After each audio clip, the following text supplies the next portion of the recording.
여러분 야고보서의 전체 주제는 행함으로 입증되어야 하는 참된 믿음. 이게 야고보서의 전체 주제라고 했죠. 그래서 1장 2절에서 18절까지 말씀은 참된 믿음은 시험을 통해서 입증되어진다, 검증되어진다. 이것과 관련해서 우리가 함께 말씀을 나누었어요. 그래서 시험을 대할 때 성도의 태도는 어떠해야 되는지, 그리고 시험과 유혹을 어떻게 분별해 내야 되는지, 그리고 어떻게 그 시험 앞에서 우리는 대처해 가야 되는지 함께 말씀을 나누었습니다. 그리고 1장 19절에서 2장 26절까지 말씀을 통해서 실천이 없는 믿음은 죽은 믿음이라는 것에 대해서 우리가 함께 말씀을 나누었죠. 그리고 올바른 믿음은 반드시 행함으로 나타난다는 것에 대해서 우리가 함께 쭉 말씀을 생각했습니다. 그리고 오늘 본문은 바른 신앙생활의 필수적인 혀의 올바른 사용에 대해서 말씀해 주고 있습니다. 이 말씀을 오늘 함께 나누려고 하는데요, 야고보서 전체의 내용을 이렇게 연결해서 기억하고 그리고 이 말씀대로 살아내기 위해서 몸부림칠 수 있었으면 좋겠습니다. 여러분, 우리 삶에서 말은 아주 중요한 부분을 차지하고 있다는 것 우리 모두는 다 공감할 것입니다. 그래서 그런지 말과 관련한 속담도 굉장히 많고요, 사자성어도 많고, 그리고 말과 관련된 유머도 많습니다. 여러분, 제가 속담 중에 몇 가지를 말할 건데 제가 앞부분을 말하면 여러분들이 뒷부분을 한번 얘기해 보세요. 발 없는 말이, 알고 있죠? 말 한마디로, 말이, 그렇죠. 역시 이종태 집사님. 제가 설교를 준비하면 항상 우리 집사람한테 검사 받거든요. 우리 집사람 이거 모르더라고. 말이 이러니까 뭔데? 말이 씨가 된다. 그렇죠? 그 다음에 가는 말이 고와야. 여러분, 이런 속담들이 전부 다 말의 중요성을 나타내주고 있는 것들이죠. 사자성어도 있습니다. 여러분, 우리가 쓰는 사자성어 가운데 유언비어, 이게 사자성어죠. 아무 근거 없이 떠도는 소문들 유언비어라 합니다. 잘 쓰지는 않지만 여러분들 들어봤을 거예요. 감언이설 들어봤습니까? 남의 비위에 맞도록 꾸민 달콤한 말로 이로운 조건을 내세워서 남을 속이고 꼬시는 이런 것들을 감언이설이라 하죠. 조삼모사 들어보셨습니까? 조삼모사, 이것도 말과 관련된 사자성어더라고요. 같은 것을 두고 간사한 꾀나 말로 남을 농락하는 것을 조삼모사라 합니다. 조삼모사 원래 배경은 송나라 때 어떤 학자가 집에 원숭이를 키웠는데 아침에는 도토리알 3개 주고 저녁에는 4개를 줬더니 원숭이가 막 짜증을 부리는 거야. 왜 아침엔 작게 주냐, 이건 거죠. 그래서 이 학자가 아침에 4개 주고 저녁에 3개 줬대요. 그랬더니 이 원숭이가 좋아하더랍니다. 3개, 4개, 4개, 3개 똑같죠? 근데 이거를 원숭이가 구분하지 못하는 거예요. 근데 말에 있어서 이렇게 같은 것을 약간 이렇게 뒷꼬아 가지고 사람을 꿰는 이런 것들을 조삼모사라 합니다. 여러분, 얼마 전에 제가 TV를 보는데 이 조삼모사가 그대로 딱 어울리는 장면을 제가 봤었어요. 요즘에 고위 공직자들 그 청문회가 한참 진행되어지고 있죠. 떨어뜨리려고 하는 무리들이 있고 어떻게 쓰든지 세우려고 하는 무리들이 있잖아요. 그렇죠? 그런데 한 정치 평론가가 지금의 이런 모습들을 보면서 이런 이야기를 했어요. 성경에 있는 이야기를 비유로 들어서 얘기했습니다. 예수님께서 가늠한 여인이 끌려왔을 때 죄 없는 자가 먼저 돌로 치라 했잖아. 그때 사람들이 다 떠나갔잖아. 이게 무슨 말이야? 지 모습을 생각해 보면 함부로 사람을 정죄하거나 비판할 수 없다는 거지. 그러니까 지금 국회의원들이 그렇게 하는 모습들을 보면서 자기 자신에 대해서 한번 생각해 보라는 거죠. 무리하게 흠집내서 떨어뜨리려고 하는 그 사람들을 향해서 한 정치평론가가 이런 이야기를 했습니다. 근데 그 옆에 기자 출신인 사람이 이 이야기를 듣다가 이런 이야기를 했습니다. 아주 우스개 소리인데 뼈가 있었어요. 예수님의 그 말이, 성경에 등장하는 그 이야기가 지금 이 시대에 기사로 쓰여지게 된다면 예수님도 굉장히 곤란을 겪을걸요? 이렇게 얘기하는 거예요. 그러면서 이 기자 출신인 사람이 그 이야기를 어떻게 기사로 쓰냐 하면 기사 제목이 예수 가늠한 여인을 비유하다. 기사 제목이 이렇게 딱 쓰여지고 그 밑에 부정적인 내용으로 기사가 쓰여진다면 예수님께서는 좋은 의도로 그렇게 하셨지만 그 기사를 읽는 사람들은 안 좋게 생각할 거라고, 굉장히 어려움을 당하게 될 거라고 그렇게 얘기하는 거예요. 근데 그 이야기를 듣는데 공감이 되더라고요. 그렇겠구나. 야, 이 진위에 상관없이 이 말을 이렇게 뒤집어 엎어서 이렇게 해버리면 이렇게 되겠구나. 이게 여러분, 이게 조삼모사 아닙니까? 네, 조삼모사랑 굉장히 잘 어울리는 예죠. 말과 관련한 유머도 있습니다. 여러분, 교회 안에서 쓸 수 있는 유머인데요, 교회 안에서 은혜가 제일 넘쳐나는 곳이 어딜까요? 제가 인터넷 뒤지다가 발견하고 굉장히 공감했어요. 와, 그렇구나. 예? 교회 안에서 은혜가 제일 넘쳐나는 곳이 주차장이랍니다. 왜 그러냐? 은혜 받고 집에 돌아가는데 내 옆에 있는 차나 내 앞에 있는 차가 삐딱하게 주차해서 내가 빠져나갈 수 없을 때 슬슬 열받기 시작하죠. 예. 은혜 받았기 때문에 조금은 참을 수 있습니다. 한 2분 3분 기다렸는데 안 와. 5분 지났어, 10분 지났어. 점점 열받쳐 오르죠. 안 좋은 말이 조금씩 튀어나오기 시작합니다. 그런데 그렇게 참고 인내하고 기다렸다가 옆에 차가 빠지거나 앞에 차가 빠졌어요. 그래서 내가 지나갈 수 있게 됐는데 이 차들이 최소한의 예의를 보여주지 않고 미안하다는 표시도 안 하고 그냥 쌩 가버리면 순간적으로 훅 올라옵니다. 저런 것들이 성도라고 막 이러면서 안 좋은 말 막 내뱉기 시작하죠. 그러면서 받았던 은혜를 주차장에서 다 쏟아버린답니다. 그래서 교회의 주차장에는 항상 은혜가 넘쳐난대요. 여러분, 공감되시죠? 상당히 공감됐어요. 근데 여러분, 이 유머에 뼈가 있잖아요. 그렇죠? 말이 그만큼 위력이 있고 중요하다는 걸 이 유머에서 보여주고 있는 것이죠. 여러분, 우리는 지금까지 살아오면서 다른 사람의 말 때문에 상처를 받기도 했고요. 그리고 내가 한 말 때문에 다른 사람들을 상처 주기도 했습니다. 우리 그거 인정해야 합니다. 나는 말실수 하지 않았어. 나는 다른 사람들에게 상처 준 적 한 번도 없어. 아니요. 여러분들은 그렇게 생각할지 모르겠지만 여러분들의 말로 통해서 상처받은 사람들이 있어요. 앞으로도 우리 삶 가운데 말로 인해서 상처받을 일들도 생길 거고 나의 말로 인해서 상처 줄 일도 생기게 될 것입니다.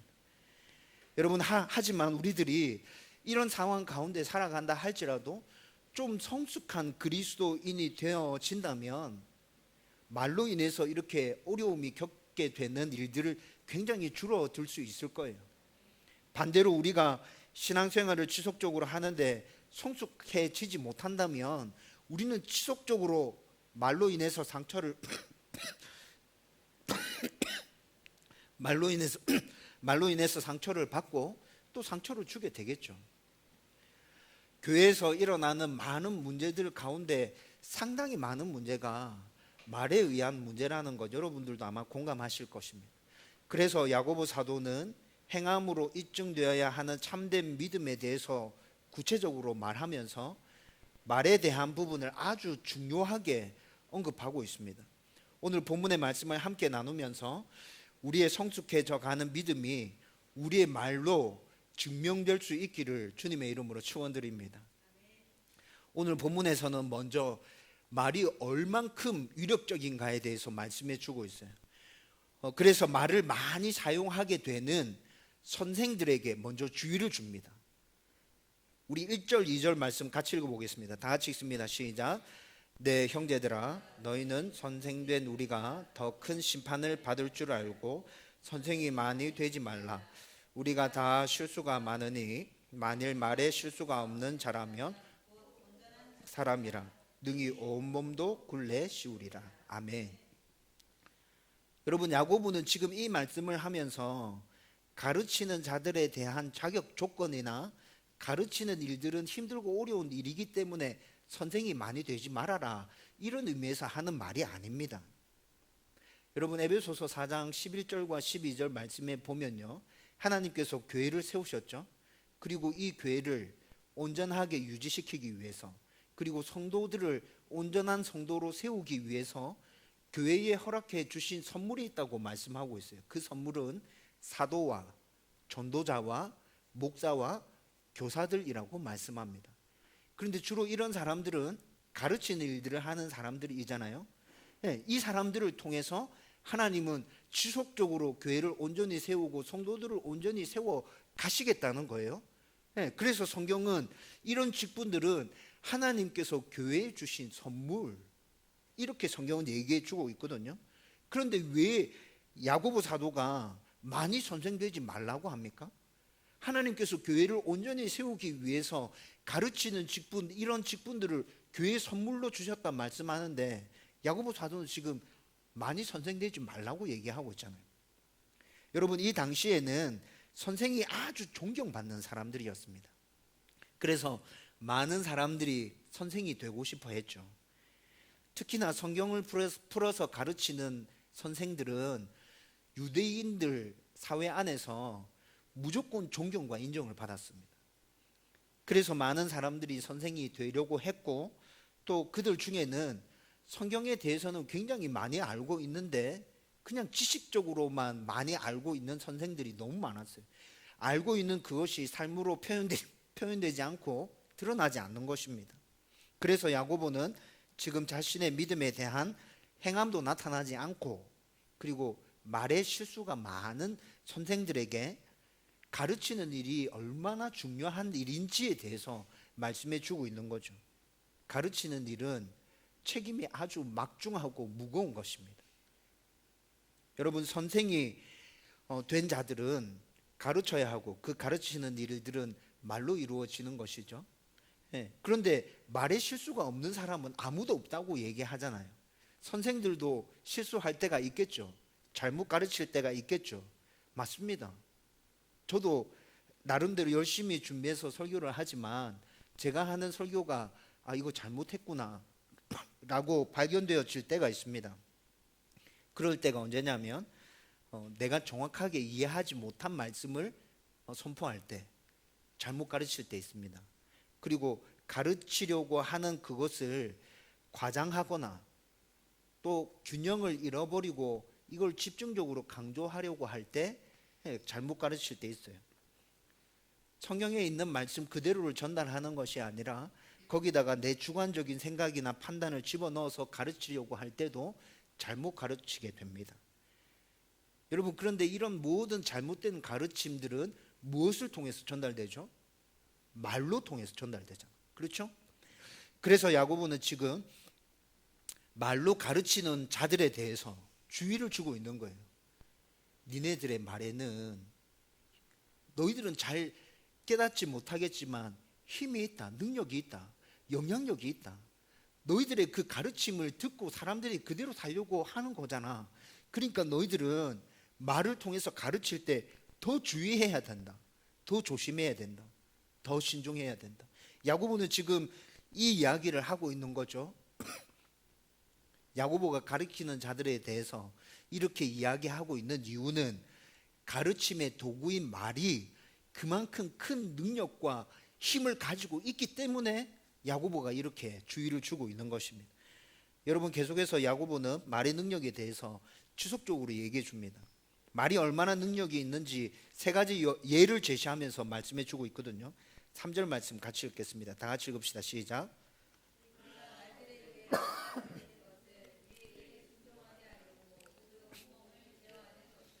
아멘. 여러분, 말은 장정 세네 사람의 목에 일을 합니다. 힘도 좋고 아주 굉장히 빠르죠. 그래서 농사 일을 할 때, 그리고 무거운 것을 이동시키려고 할 때, 그리고 아주 힘든 일을 할 때 말을 통해서 이런 일들을 하게 되면 빨리 유용하게 일을 할 수 있게 됩니다. 그런데 말의 이런 능력은 통제되어질 때 사람들에게 유용한 것입니다. 만약에 통제되어지지 않는다면 말의 이런 능력은 위험이 되는 것이죠. 그렇죠? 말의 이런 능력을 통제하기 위해서 사용되어졌던 것이 말의 입에 물려져 있는 재갈이었습니다. 말의 입에 물린 작은 재갈이 사람으로 하여금 말을 통제할 수 있도록 하는 것이죠. 말의 입에 물린 작은 재갈이 없으면 말의 이런 능력은 사람에게 아무런 도움도 되지 않고 오히려 위험해지는 것이죠. 그런데 사람들이 내뱉는 말이 이렇다는 것입니다. 사람들이 하는 말은 별것 아닌 것 같지만 우리의 모든 것들을 다 통제하고 움직이게 할 수 있을 만큼 능력이 있다는 것이에요. 4절 말씀도 같이 읽어봅시다. 4절 말씀 같이 읽습니다. 시작. 또 배를 보라. 그렇게 크고 광풍에 밀려가는 것들을 지극히 작은 키로서 사공의 뜻대로 운행하나니. 아멘. 여러분, 요즘은 배들이 상상을 초월할 만큼 엄청나게 큽니다. 크루즈선 보셨나요? 컨테이너선, 항공모함. 여러분, 이런 배들은 아파트 몇 동을 통째로 옮겨 놓은 것 같아요. 여러분, 그런데 이렇게 엄청난 크기의 배가 어떻게 방향을 잡고 움직입니까? 조타실에 있는 자동차 핸들만한 아주 작은 키로 방향을 움직이죠. 여러분, 배 크기의 몇만 분의 1밖에 되지 않지만 이 작은 키가 방향을 설정하는 대로 그 엄청난 크기의 배가 움직이게 됩니다. 여러분, 사람의 말이 이렇다는 것입니다. 우리의 믿음의 말로 우리 인생의 방향을 설정할 수 있다는 것이에요. 외부의 요인은 크게 중요하지 않습니다. 여러분, 4절 말씀에 보면 크고 광풍에 밀려가는 것들을 이렇게 얘기하고 있죠. 외부에서 아무리 크고 엄청난 일들이 내 가운데 쏟아진다 할지라도 내 안에 믿음이 있고, 그리고 내가 그 믿음을 어떻게 표현해 내느냐에 따라서 외부에서 오는 그 힘들고 어려운 요인들을 다 이기고 극복하고 나갈 수 있다는 거예요. 우리의 말에 그런 능력이 있다는 것이죠. 계속해서 5절 말씀도 같이 읽어봅시다. 5절 있습니다. 시작. 이와 같이 효도 작은 지초로 돼 큰 것을 자랑하도다. 보라, 얼마나 작은 불이 얼마나 많은 나무를 태우는가. 아멘.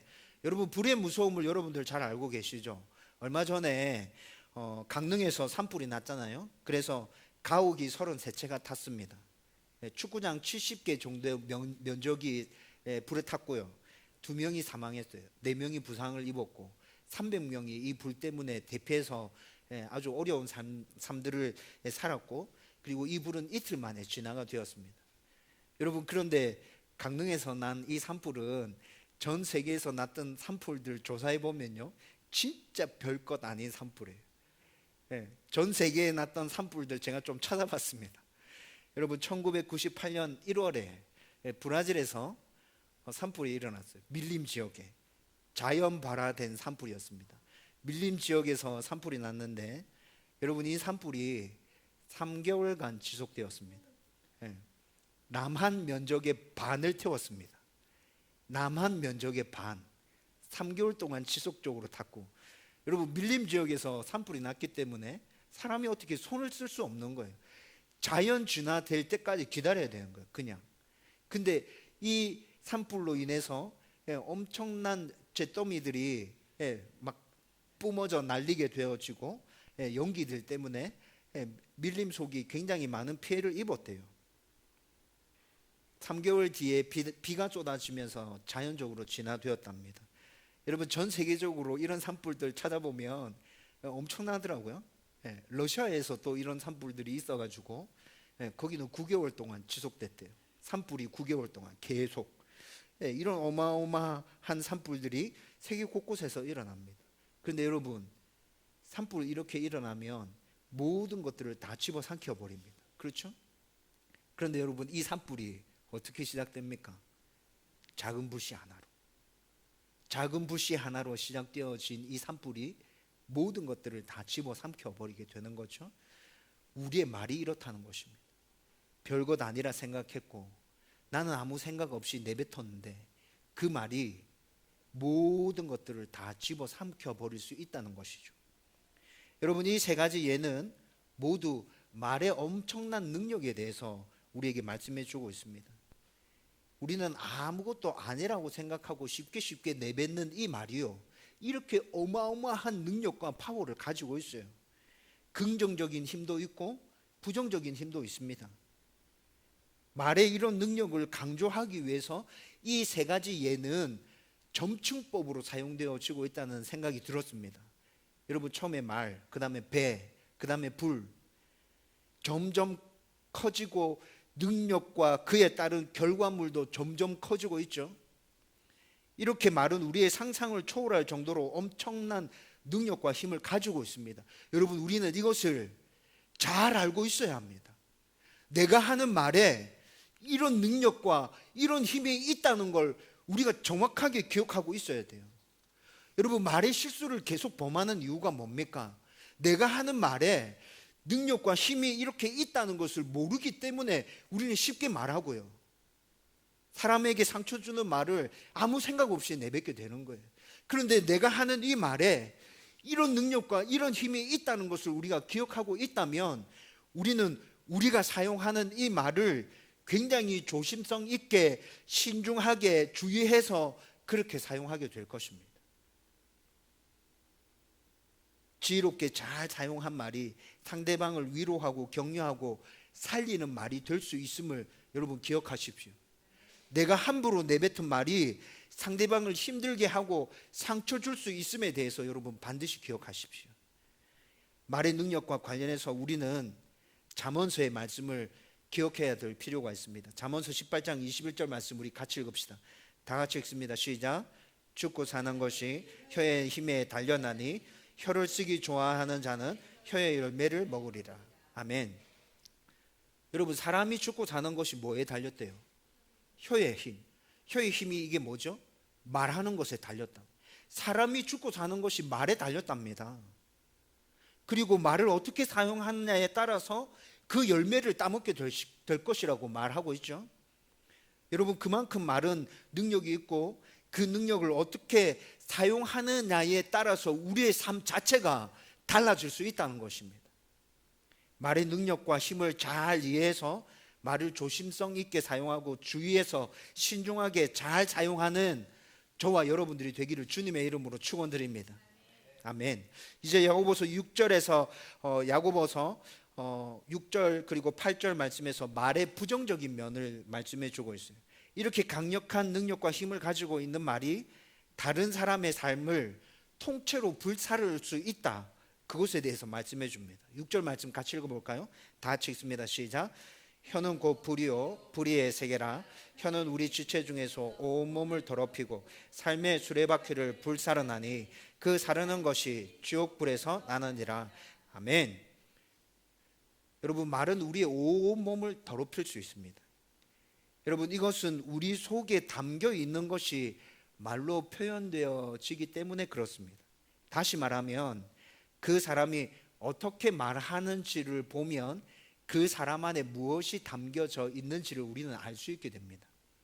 마음속에 더러운 것이 가득한 사람은 더러운 욕을 하게 될 거예요. 마음속에 거짓이 가득한 사람은 거짓말하게 될 겁니다. 그리고 마음속에 부정적인 생각으로 가득 차 있는 사람은 부정적인 말을 계속 내뱉게 되겠죠. 여러분, 이런 경우는 정확하게 말하면 말이 사람을 더럽히는 것이 아니라 그 사람 안에 이미 더러운 것이 있기 때문에 말을 그렇게 하는 것입니다. 마태복음 15장 18절 말씀 우리 같이 읽어봅시다. 다 같이 읽습니다. 시작. 입에서 나오는 것들은 마음에서 나오나니 이것이야말로 사람을 더럽게 하느니라. 마음에 있는 것이 말로 나타난다 그러죠. 네. 그리고 또 반대로 한번 생각해 보세요. 반대로 마음이 깨끗한 사람이 있어요. 마음이 깨끗한 사람이 계속 더러운 말을 사용하면 이 사람 어떻게 될까요? 마음도 더러워지게 되겠죠. 이것은 2, 3년 전에 우리 지한이의 실험 숙제를 통해서 제가 눈으로 직접 확인했었습니다. 여러분, 지한이 실험 숙제가 뭐였냐면 2개의 감자를 똑같은 조건과 환경에서 키우는 것입니다. 컵 위에 감자 올려놓고 키우는 거 아시죠? 그렇게 키우는데 한쪽에는 사랑해, 너는 소중해, 고마워 이런 말들을 매일 들려주는 거예요. 한쪽에는 난 너 싫어, 꺼져, 넌 쓸모없어, 이런 말들을 계속 들려주면서 키우는 겁니다. 한 달 동안 키우는 거였어요. 여러분, 그런데 한 달 뒤에 똑같은 조건과 똑같은 환경 속에서 키운 이 감자가 완전 달라져 있었어요. 네. 여러분들 이거 집에서 한번 해보세요. 아이들에게 말의 능력과 그리고 말을 잘 사용해야 되는 것에 대해서 가르칠 때 아주 효과적인 방법인 것 같아요. 눈으로 직접 확인할 수 있어요. 여러분, 똑같은 감자였잖아. 똑같은 환경과 똑같은 조건에서 키운 거였는데 말을 어떻게 하느냐에 따라서 감자가 하나는 완전히 기용처럼 자라고요, 하나는 정상적으로 이렇게 잘 자랐어요. 여러분, 이렇게 말을 어떻게 쓰느냐에 따라서 우리의 모습이 완전히 달라질 수 있는 거죠. 그래서 말은 그 사람의 전체를 더럽힐 수 있다는 것입니다. 다시 말하면 본래 더러운 사람이라서 더러운 말을 하는 것이고, 그리고 또 더러운 말을 해서 더러운 사람이 되는 것이다, 이렇게 생각할 수 있겠죠. 여러분, 또 이렇게 더러운 말은 사람의 인생을 불살라 버립니다. 오늘 우리가 읽었던 6절 말씀에서 삶의 수레바퀴를 불사른다 이렇게 말씀하고 있죠. 삶의 수레바퀴는 인생 전체를 뜻하는 겁니다. 여러분, 말이 우리 인생 전체를 불살라 버릴 수 있어요. 이것은 악성 댓글에 시달리다가 자살하는 연예인들을 보면 확인할 수 있는 거예요. 여러분, 말이 한 사람의 인생을 완전히 끝장내 버렸잖아, 그렇죠? 8절 말씀에서는 더러운 말은 죽이는 독이 가득한 것이라고 말씀합니다. 더러운 말은 독이 가득해서 상대방의 영혼을 죽인다는 것이죠. 상대방의 삶 전체를 망가뜨린다는 것입니다. 그러면서 상대방만 망하게 하고 죽이는 것이 아니라 그런 말을 하는 자기 자신도 망하게 되어지고 죽음으로 이끌어 간다는 것입니다. 아무 생각 없이 한 말이 이렇게 될 수 있다는 것을 우리는 똑바로 기억하고 있어야 돼요. 그리고 계속해서 야고보는 9절과 12절 말씀에서 한 입으로 하나님을 찬양하는 것과 저주하는 것, 단물과 쓴물을 낼 수 없음에 대해서도 말씀하고 있습니다. 여러분, 야고보의 이런 주장은요, 다른 성경에서도 계속 말씀해 주고 있는 것이거든요. 우리가 오늘 야고보서 9절에서 12절까지 야고보서의 말씀을 읽었으니까 누가복음 6장 45절의 말씀을 같이 읽어보십시다. 다 같이 읽습니다. 시작. 선한 사람은 마음에 쌓은 선에서 선을 내고 악한 자는 그 쌓은 악에서 악을 내나니 이는 마음에 가득한 것을 입으로 말함이니라. 아멘. 여러분, 사람은 마음에 있는 그것을 입으로 말하게 된다고 했잖아요. 앞에서도 생각했죠. 여러분, 우리 안에 하나님의 은혜가 가득하고 하나님의 사랑이 가득하면, 그리고 믿음이 있다면 우리는 그런 말을 하게 될 것입니다. 믿음이 행함으로, 말로 이렇게 나타나게 되는 것이죠.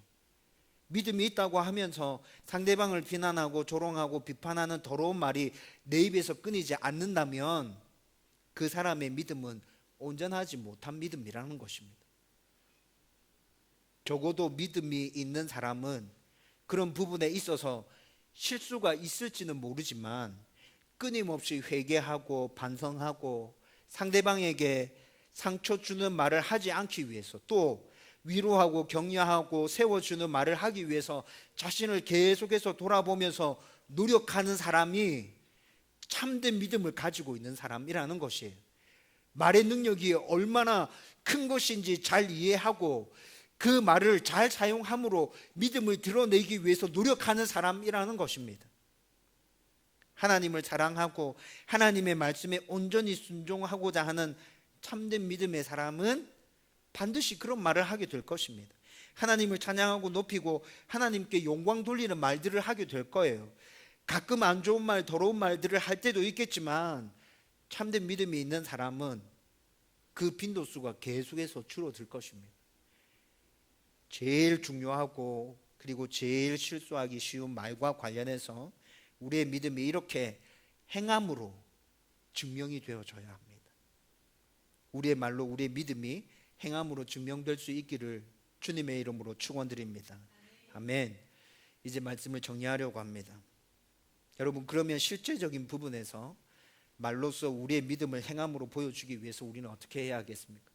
여러분, 이 부분에서 정말 정신 차리고 잘 들어야 됩니다. 여러분, 이거 붙들고 우리는 치열하게 말을 잘 사용하기 위해서 노력해 가야 돼요. 여러분, 먼저 첫 번째로 하나님의 은혜와 사랑을 마음속에 잘 간직하십시오. 이게 왜 중요합니까? 마음속에 들어있는 것이 입으로 나온다 했잖아요. 그렇죠? 여러분, 하나님의 은혜와 하나님의 사랑이 여러분들 가운데 계속 부어지고 있다면, 그것이 내 안에서 잘 간직되어지고 있다면 우리는 하나님의 은혜와 사랑을 말로 표현하게 될 것입니다. 여러분, 그래서 제가 늘 얘기했잖아요. 하나님의 은혜와 사랑이 매일 나의 삶 가운데 부어지도록 기도해야 된다고. 여러분, 매일 아침에 기도할 때 저는 이 기도 꼭 합니다. 하나님, 오늘도 하나님의 은혜와 사랑을 저희 가운데 부어주십시오. 흘러가게 해주십시오. 여러분, 이것이 하나님의 은혜와 사랑을 흘려보내는 축복의 통로의 삶인 거예요. 여러분들이 이렇게 하나님의 은혜를, 사랑을 매일매일 받고 그것들을 흘려보낼 수 있는, 말로 표현해낼 수 있는 그런 하나님의 사람들이 되기를 주님의 이름으로 축원드립니다. 그리고 여러분, 또 하나 기억해야 될 것은 다른 사람의 말에 상처를 받지 않겠다고 결단해야 합니다. 내가 다른 사람들의 말에 상처받지 않겠다. 나를 포함해서 모든 사람들이 말에 실수가 있다 했잖아요. 나도 말에 실수를 하잖아요. 그렇죠? 그런데 다른 사람들이 나에게 말 실수를 한 것 가지고 내가 상처받으면 되겠어요? 나도 말 실수를 해서 다른 사람들에게 상처 주는 일이 있는데, 그래서 상처받지 않겠다 결단하는 것 중요합니다. 힘들고 어려운 말을 들었을 때, 아, 저 사람이 그냥 말의 실수를 좀 했는가 보다, 저 사람의 의도는 그런 것이 아니었을 거야, 그냥 아무 생각 없이 내뱉은 말이었을 거야, 이렇게 생각해야 합니다. 여러분, 그런데 그럼에도 불구하고 그 말이 계속 걸려서 거슬릴 때가 있죠. 여러분, 그럴 때는 그 사람의 상황에 대해서 한번 생각해 보세요. 그 사람이 왜 그렇게 말했을까? 왜 그렇게 밖에 말할 수 없었을까? 이것에 대해서 꼼꼼히 생각해 보면 이해되어지는 부분이 조금이라도 있을 거예요. 조금이라도 그 사람의 상황과 형편이 그렇게 밖에 말할 수 없었던 것이 이해되어지면 상처받지 않고 그냥 넘어갈 수 있어요. 아, 참 어려웠겠다, 힘들었겠다, 나도 저 상황이었으면 그렇게 말했겠다, 이렇게 공감되어지고 이해되어지면 우리는 크게 상처받지 않고 그냥 넘어갈 수 있게 되는 거죠. 말로 상처받지 않겠다고 결단하는 저와 여러분들이 되기를 주님의 이름으로 축원드립니다. 그리고 또 상대방에게 상처를 주지 않기 위해서 말을 주의해서 사용하십시오. 여러분, 거짓이나 상대방을 해하기 위한 말은 절대로 하면 안 됩니다. 여러분, 꼭 기억하십시오. 거짓이나 상대를 해하기 위한 말은 절대 하면 안 된다. 여러분, 그래서 내가 들은 말을 옮길 때에도 여러분 신중을 기해야 합니다. 내가 들은 말을 옮길 때 이 말이 사실인가 아닌가부터 확인하십시오. 사실인가 아닌가.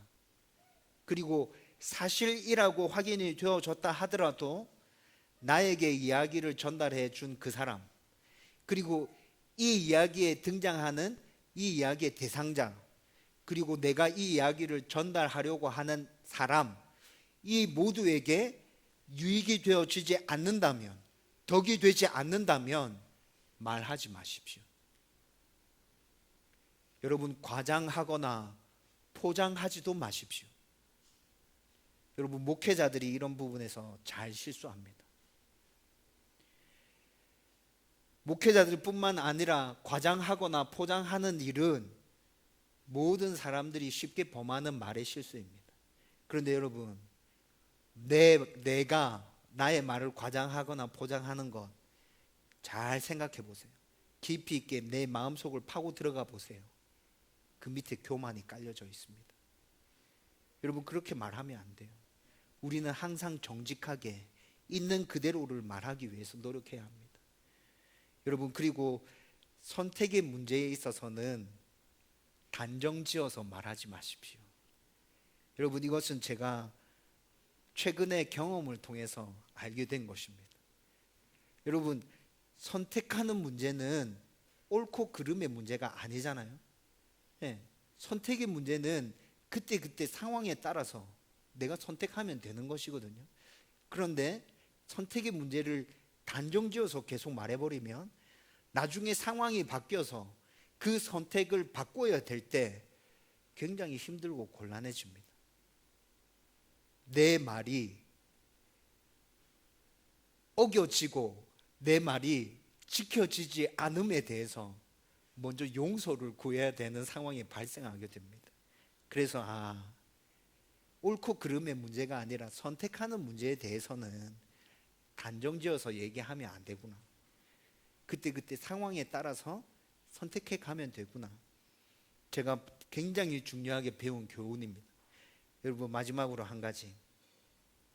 나의 잘못이 드러났을 때 빨리 인정하고 사과하십시오. 이것이 우리의 말의 실수를 줄이기 위한 최선의 방법입니다. 여러분, 나의 잘못이 드러났음에도 불구하고 내가 그것을 인정하지 않으면요, 우리는 나의 잘못을 덮기 위해서 계속 거짓말해야 되고 계속 더러운 말에 더 깊은 구렁텅이로 빠져들게 됩니다. 빨리 인정하고 미안하다고 잘못했다고 용서를 구하는 게 원상 회복시키는데 제일 빠른 방법입니다. 힘들고 어려울 수 있습니다. 근데 계속 생각해야 합니다. 나의 잘못이 드러났을 때 나는 빨리 인정하고 용서를 구하고 사과하겠다. 여러분, 이런 구체적인 실천 사항들을 생각하면서 우리들의 말로 우리의 믿음을 나타내는 저와 여러분들이 되기를 주님의 이름으로 축원드립니다.